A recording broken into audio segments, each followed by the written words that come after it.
کہ ساڑھے ملک موجہ ہی موجہ، اگلا جملہ چلنا نہیں ہے اس لیے میں رہنے دیتا ہوں۔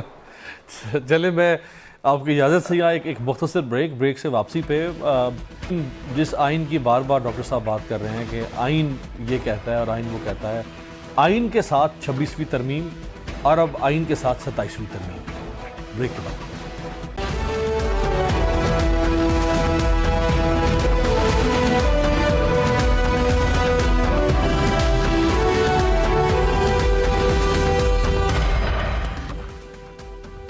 بریک کے بعد خوش آمدید، سینیٹر ڈاکٹر بابر اعوان صاحب ہمارے ساتھ ہیں۔ ڈاکٹر صاحب، 26ویں آئینی ترمیم ابھی تک سپریم کورٹ کی آئینی بینچ کے سامنے ان کویسچن ہے اور کئی مہینوں سے، گزشتہ 9-10 ماہ سے وہ ابھی تک حل طلب ہے مسئلہ، وہ قضیہ حل نہیں ہوا کہ اب 27ویں ترمیم کی بازگشت بھی آ رہی ہے۔ عدالتی نظام کس طرف جا رہا ہے پھر؟ عدالتی نظام بڑے حد تک، یعنی judicature of the country to a larger extent, وہ مقبوضہ ہو گئی ہے اور اس کے 3 ڈینومینیٹر ہیں۔ پہلا آپ نے خود کہا اور پوری قوم یہ کہہ رہی ہے کہ میں اس پہ پہلے آپ کو یہ ایک ڈیمو ٹائپ کی میں چیز بتاتا ہوں کہ ایران سے ہم شروع کرتے ہیں، برادر اسلامی ملک ہے اور اس کا تقریباً 2000 کلومیٹر کا ہمارے ساتھ بارڈر لگتا ہے۔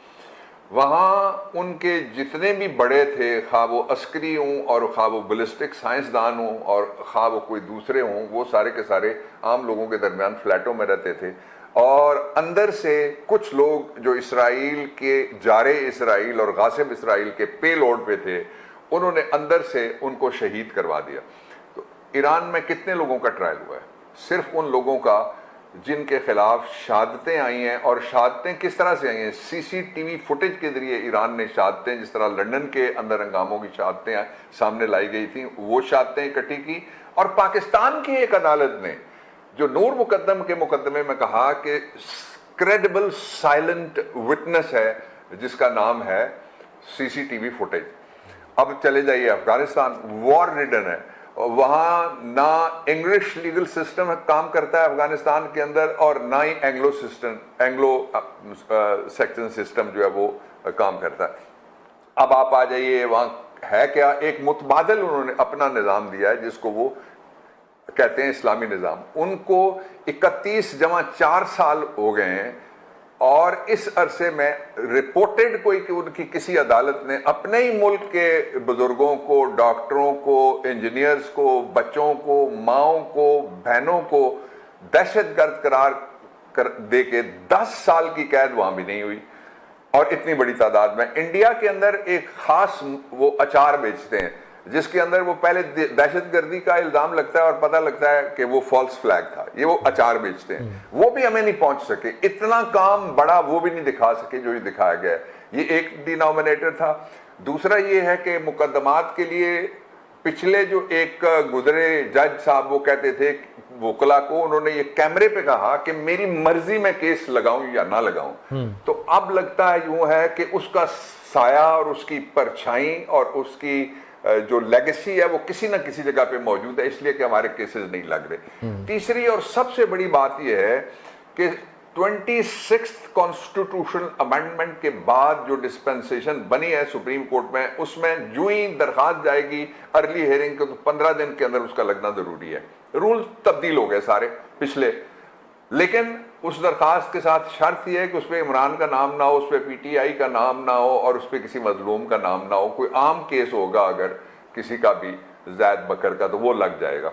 اب اس سے ایک کریڈیبلٹی کا اتنا بڑا سوال پہلے ہی کھڑا ہوا، پتہ نہیں کس نمبر پہ ہم آتے ہیں انٹرنیشنل جو جوڈیشل سسٹم ہے اس کی رینکنگ کے اندر، اب تو اس سے نیچے لڑک گئے ہم، اس لیے کہ لوگوں کے کیس ہی نہیں لگ رہے۔ فیصلہ جو مرضی ہونا ہے، کیس تو ٹائم پہ لگنے چاہیے تھے۔